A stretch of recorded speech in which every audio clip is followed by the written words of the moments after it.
VS classes के official YouTube channel पे आप सभी का स्वागत है।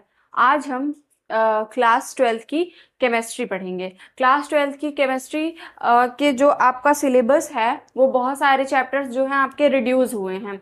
बहुत सारे चैप्टर जो रिड्यूस हुए हैं, हम जो रिड्यूस सिलेबस है उसको नहीं पढ़ेंगे।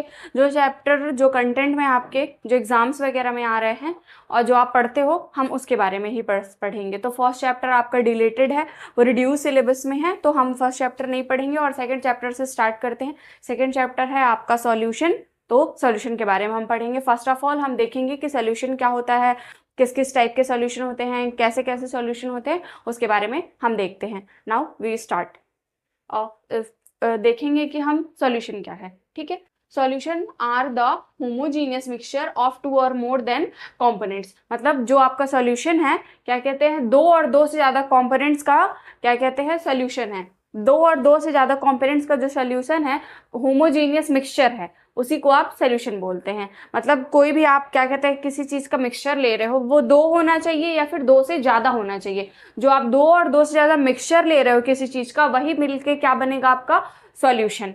ठीक है, सॉल्यूशन के दो टाइप्स होते हैं, एक बाइनरी सॉल्यूशन होगा और एक टर्नरी सॉल्यूशन होगा। बाइनरी सॉल्यूशन में क्या होता है, a solution having two components is called binary solution. मतलब क्या कहते हैं, ऐसे सॉल्यूशन जिसमें दो ही कंपोनेंट्स होंगे वो आपके बाइनरी सॉल्यूशन कहलाएंगे। और कंपोनेंट्स क्या क्या होंगे, एक ही सॉल्यूट होगा और एक ही सॉल्वेंट होगा, वो आपका बाइनरी सॉल्यूशन होगा।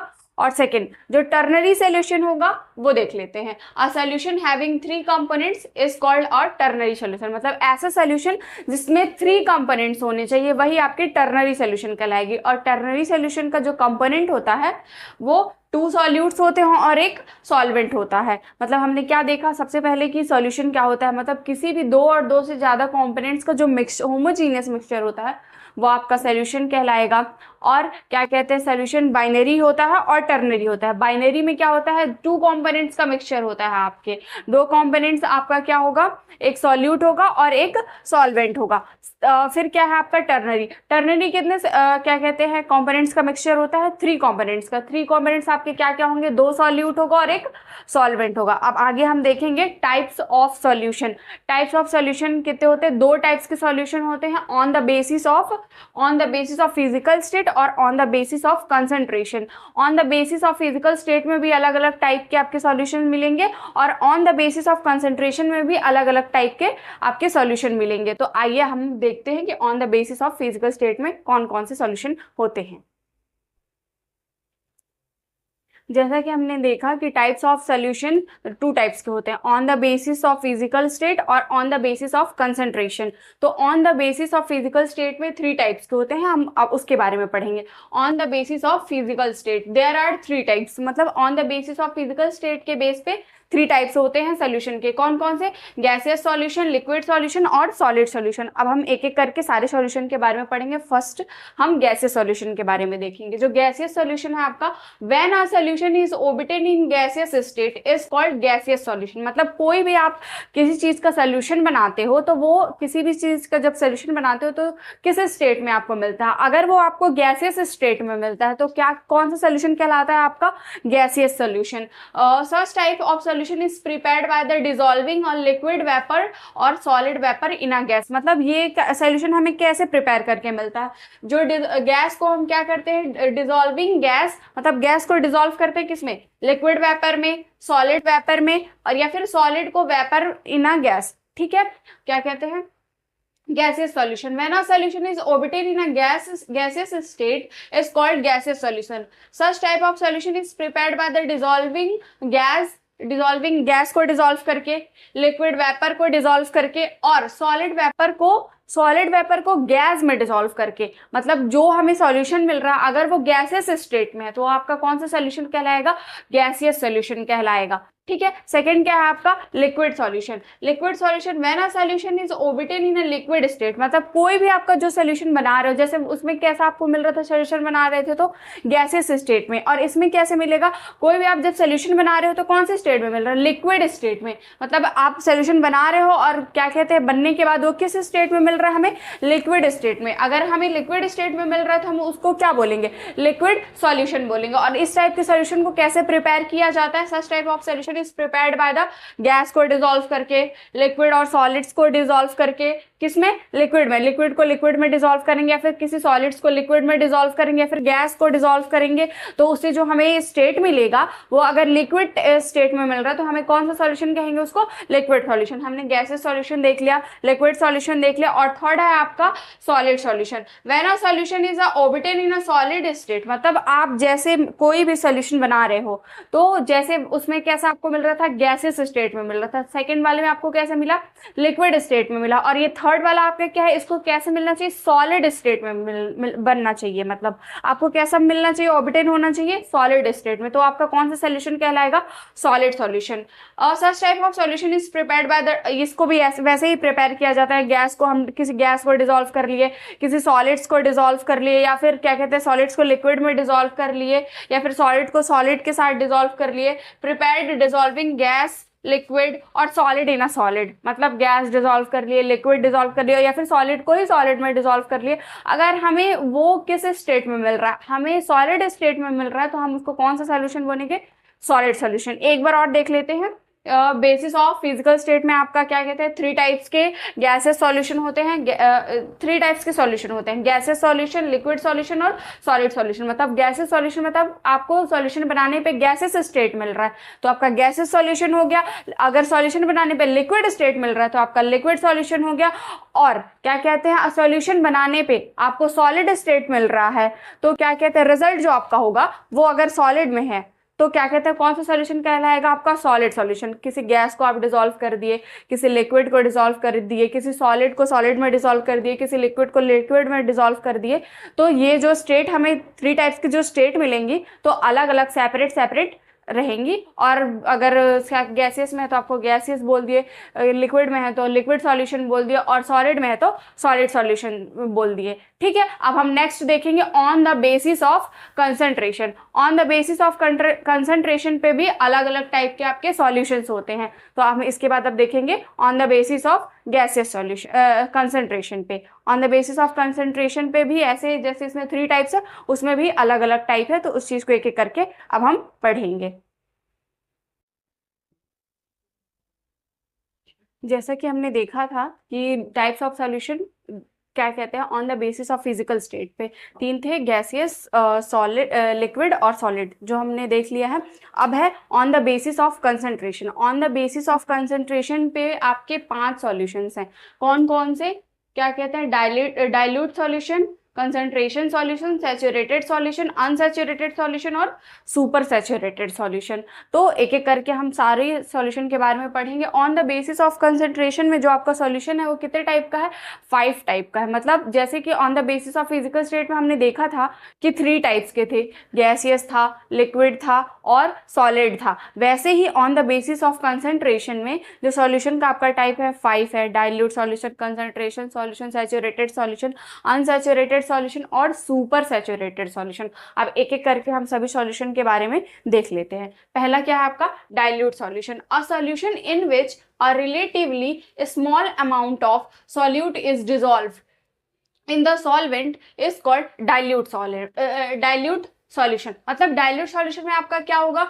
जो सॉल्यूशन बनेगा उसमें क्या कहते हैं? जो स्मॉल अमाउंट ऑफ सॉल्यूट, जो सॉल्यूट होगा उसको स्मॉल अमाउंट में डिसॉल्व करेंगे इन द सॉल्वेंट। सॉल्वेंट, आप सोल्यूशन बनाने के लिए आपको क्या क्या लगता है? एक सॉल्यूट होना चाहिए, एक या फिर कितने भी, 1 2 जितने भी आपको लेने हैं, मतलब बनाना है आपको सोल्यूशन। तो क्या क्या चीजें जरूरत है? सॉल्वेंट होना चाहिए, सॉल्यूट होना चाहिए। जो आपका सॉल्यूट का क्वांटिटी होगा वो बहुत स्मॉल होना चाहिए डाइल्यूट सॉल्यूशन में। जो सॉल्यूट की क्वांटिटी होगी वो बहुत ही कम होनी चाहिए डिसॉल्व करने के लिए, और सॉल्वेंट होना चाहिए, इज कॉल्ड डाइल्यूट सॉल्यूशन। मतलब ऐसा सॉल्यूशन जो बना रहे हो आपका उसमें सॉल्वेंट है लेकिन सॉल्यूट बहुत ही कम अमाउंट में है, वही सॉल्यूशन आपका कौन सा सॉल्यूशन कहलाएगा, डाइल्यूट सॉल्यूशन। नेक्स्ट है आपका कंसंट्रेशन सॉल्यूशन। कंसंट्रेशन सॉल्यूशन क्या होता है, a solution in which relatively large amount of solute. जैसे कि हमने उसमें देखा था डाइल्यूट सॉल्यूशन में क्या होता था, आप सॉल्यूशन बनाने के लिए आपको सॉल्यूट कैसा लेना पड़ता था, स्मॉल अमाउंट में लेना पड़ता था, लेकिन कंसंट्रेशन सॉल्यूशन में आपको क्या करना है, जो सॉल्यूट लेंगे आप उसको लार्ज अमाउंट में लेंगे और जो आपका सॉल्वेंट होगा वो स्मॉल अमाउंट में होगा। तो क्या solute dissolve in large amount is called saturated solution नहीं, कंसंट्रेशन।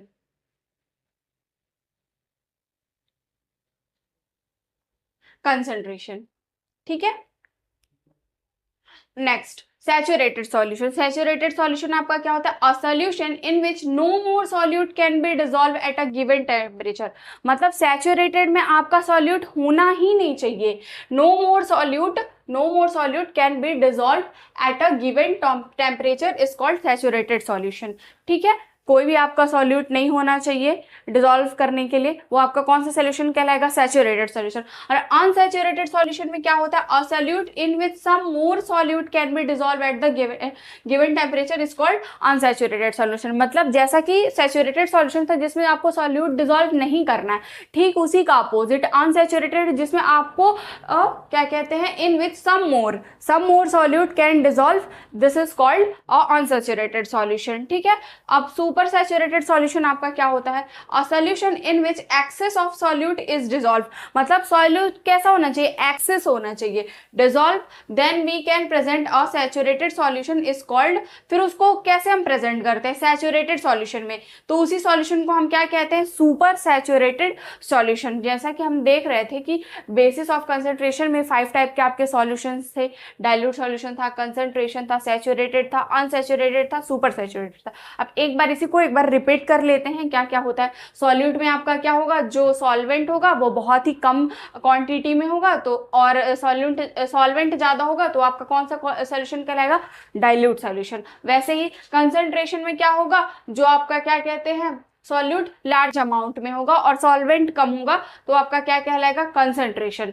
फिर थर्ड क्या है, सैचुरेटेड सॉल्यूशन में क्या होता है, सॉल्यूट होना ही नहीं चाहिए, no more solute can be dissolve in this saturated solution, वो आपका सॉल्यूशन कौन सा कहलाएगा, सैचुरेटेड सॉल्यूशन। अनसैचुरेटेड सॉल्यूशन ठीक सैचुरेटेड का अपोजिट है, some more solvent can be dissolve in this solution, ठीक है। वो कौन सा सॉल्यूशन कहलाएगा आपका, अनसैचुरेटेड सॉल्यूशन। फिफ्थ क्या है आपका, super saturated solution. Super saturated solution में क्या होगा, excess of solute can be dissolve, उससे फिर कैसा प्रेजेंट होगा आपका सैचुरेटेड सॉल्यूशन, और उसी सॉल्यूशन को हम क्या बोलेंगे, सुपर सैचुरेटेड सॉल्यूशन। अब हमने देख लिया क्या कहते हैं, टाइप्स ऑफ सॉल्यूशन देख लिए, बाइनरी देख लिए, टर्नरी देख लिए, और फिर क्या कहते हैं, हमने टाइप्स ऑफ सॉल्यूशन देख लिया on the basis of physical structure, on the physical state, और फिर on the basis of concentration. अब नेक्स्ट हम पढ़ेंगे क्या कहते हैं, मोलैरिटी, मोलैलिटी, ये सब चीज़ों के बारे में पढ़ते हैं, आगे देखते हैं। हमने टाइप ऑफ सोल्यूशन देख लिया, अब हम क्या देखेंगे, method of expressing concentration of solution. मतलब कंसंट्रेशन ऑफ सोल्यूशन को किस मेथड में एक्सप्रेस किया जाता है उसके बारे में देखेंगे। कितने पहले हम जान लेते हैं क्या कहते हैं, कंसंट्रेशन ऑफ सोल्यूशन क्या होता है। Concentration of solution, the amount of solute dissolve in a given amount. मतलब जितना सॉल्यूट आपको दिया गया है, amount of solute dissolve in given amount of solvent. मतलब जितना सॉल्वेंट दिया है उसमें कितना अमाउंट ऑफ सॉल्यूट आप डिसॉल्व करते हो, वो क्या कहलाता है आपका, concentration. Amount of solute dissolve in a given amount of solvent और सॉल्यूशन। मतलब कोई भी आपको सॉल्वेंट और सॉल्यूशन दिया है, वो उसमें कितना अमाउंट ऑफ सॉल्यूट आप डिसॉल्व करते हो, वो आपका क्या कहलाएगा, कंसंट्रेशन। मतलब कंसंट्रेशन ऑफ सोल्यूशन। और क्या कहते हैं, देख लेते हैं method of expressing concentration of solution. मतलब कंसंट्रेशन ऑफ सॉल्यूशन को कितने मेथड्स में एक्सप्रेस किया जाता है। तो पहला कितने मेथड है, 9 मेथड, 9 मेथड में एक्सप्रेस किया जाता है। तो एक एक करके सभी मेथड के बारे में हम देखेंगे। पहला क्या होगा आपका, परसेंटेज में आप क्या कहते हैं उसको एक्सप्रेस कर सकते हो, स्ट्रेंथ में एक्सप्रेस करते हो। स्ट्रेंथ किस में एक्सप्रेस करोगे, ग्राम पर लीटर कंसंट्रेशन में। फिर थर्ड क्या है, मोलैरिटी में करोगे, फिर मोलैलिटी में करोगे, फिर नॉर्मेलिटी में, फिर मोल फ्रैक्शन में, फिर फॉर्मेलिटी में, फिर मास फ्रैक्शन में, फिर लास्ट वन आपका होगा concentration of solution in parts पर मिलियन, जिसको पीपीएम बोला जाता है, पार्ट्स पर मिलियन। मतलब क्या कहते हैं, किसी भी कंसंट्रेशन ऑफ सॉल्यूशन को हम 9 टाइप्स में एक्सप्रेस कर सकते हैं।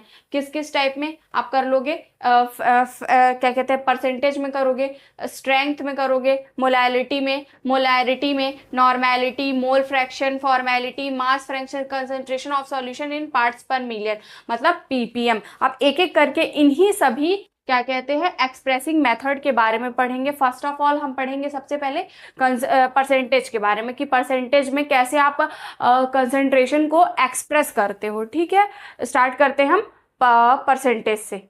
ठीक है, अभी हम पहला वाला देखेंगे परसेंटेज क्या होता है।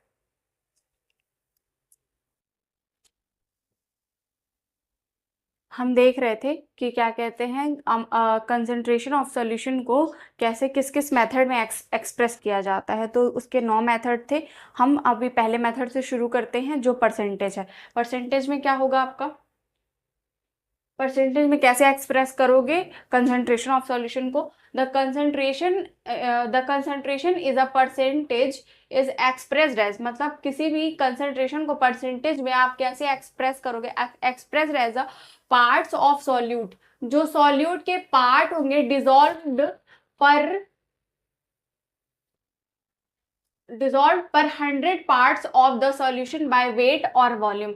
मतलब जो सॉल्यूट आपका डिसॉल्व होगा उसके कितने पार्ट्स डिसॉल्व होंगे, 100 parts of solute dissolved in solution के ऐसे डिसॉल्व होंगे, वेट में होंगे और वॉल्यूम में होंगे। तो वो आपका क्या कहते हैं, कौन सा मेथड हो जाएगा, परसेंटेज मेथड, किसी कंसंट्रेशन को एक्सप्रेस करने का। जो आपका सॉल्यूट का पार्ट होगा, 100 part of solute dissolve in any solution by weight और volume is called percentage concentration. ठीक है, परसेंटेज कंसंट्रेशन में आपके 2 टाइप के होते हैं, वेट बाय वॉल्यूम। पहले आप वेट से वॉल्यूम को क्या कहते हैं एक्सप्रेस करोगे, या फिर परसेंटेज बाय वेट को। सबसे पहले हम देखेंगे परसेंटेज वेट बाय वॉल्यूम कैसे करते हैं। Wait of solute is gram पर मोल पर 100 ml, मतलब जो क्या कहते हैं आपका सॉल्यूट का वेट होगा वो ग्राम पर 100 ml में होगा सॉल्यूशन में। फॉर्मूला क्या होगा आपका परसेंटेज का, wait of solute upon volume of solution in ml। मतलब जो सॉल्यूट होगा वो वेट में होगा और क्या कहते हैं जो आपका सॉल्यूशन होगा वो ml में होगा, volume of solution in ml और इनटू 100। ये आपका हो जाएगा क्या कहते हैं formula percentage weight by volume का। सेकंड है आपका परसेंटेज बाय वेट को जिसको मास परसेंटेज भी बोला जाता है। Weight of the solute in a gram per 100 gram of solution, जैसे कि इसमें हम क्या करते थे, ग्राम ऑफ पर 100 ml का सॉल्यूशन लेते थे, किसमें, वेट बाय वॉल्यूम में। अब परसेंटेज बाय वेट में हम क्या करेंगे, gram per 100 gram of solution लेंगे। फॉर्मूला क्या होगा आपका, percentage equals to weight of solute, इसमें भी वेट ऑफ सॉल्यूट था लेकिन यहाँ पे हम क्या ले रहे थे, volume of solution in ml। अब हम यहाँ पे वेट किस में लेंगे, वेट ऑफ सॉल्यूशन लेंगे और किस में रहेगा वो आपका ग्राम में और इनटू 100। ये आपका फॉर्मूला हो जाएगा। जैसे कि एग्जांपल हम देख लेते हैं, एग्जांपल में क्या करना है, calculate amount of NaOH in 200 grams और 200 ग्राम्स 10% ऑफ NaOH सॉल्यूशन। मतलब हमें क्या कैलकुलेट करना है, अमाउंट ऑफ NaOH का अमाउंट हमें पता करना है। ठीक है, परसेंटेज, आपका परसेंटेज कितना है 10। ठीक है, मास ऑफ सॉल्यूट कितना है नहीं पता, हमें NaOH का निकालना है, NaOH, mass of NaOH upon क्या है, mass of solution. Mass of solution आपका कितना है 200 और इनटू 100। अब इसी को हम क्या करेंगे, मास ऑफ सॉल्यूट, सबसे पहले इस 20 से 20 कट गया, फिर 2 इंटू ये 20 ग्राम्स मास ऑफ NaOH। इसी फॉर्मूले से ऐसे हम डिराइव करेंगे, मतलब फाइंड करेंगे कि कैलकुलेट करेंगे कि अमाउंट जो हो है आपका NaOH का अमाउंट कैसे NaOH का अमाउंट आप कैलकुलेट कर सकते हो जब आपको दिया हो 200 ग्राम्स और 10% NaOH का सॉल्यूशन दिया है। तो फिर हम परसेंटेज का फॉर्मूला लगाएंगे, मास ऑफ सॉल्यूट, ये वाला mass of solute upon mass of solution, ये वाला है मास ऑफ सॉल्यूट और मास ऑफ सॉल्यूशन इनटू 100, जिसको मास परसेंटेज भी बोला जाता है, परसेंटेज बाय वेट को। तो वो क्या हो जाएगा 10 equals to mass of NaOH upon 200 into 100 upon 2 gram, 0 से 0 कैंसिल हो जाएगा, 2 इधर जाके इंटू 20 ग्राम्स, मतलब मास ऑफ NaOH आपका कितना होगा 20 ग्राम्स। अब हमने देख लिया है कि जो क्या कहते हैं एक्सप्रेसिंग मेथड 9 है। तो इस वीडियो में हम सिर्फ अभी फर्स्ट क्या कहते हैं एक्सप्रेसिंग मेथड देखेंगे, परसेंटेज। नेक्स्ट वीडियो में हम देखेंगे बाकी के सारे एक्सप्रेसिंग मेथड। तो क्या कहते हैं वीडियो में मतलब आगे तक चैप्टर को देखने के लिए वीडियो में बने रहिए। पसंद आए तो लाइक करिए, कमेंट करिए और सब्सक्राइब करिए।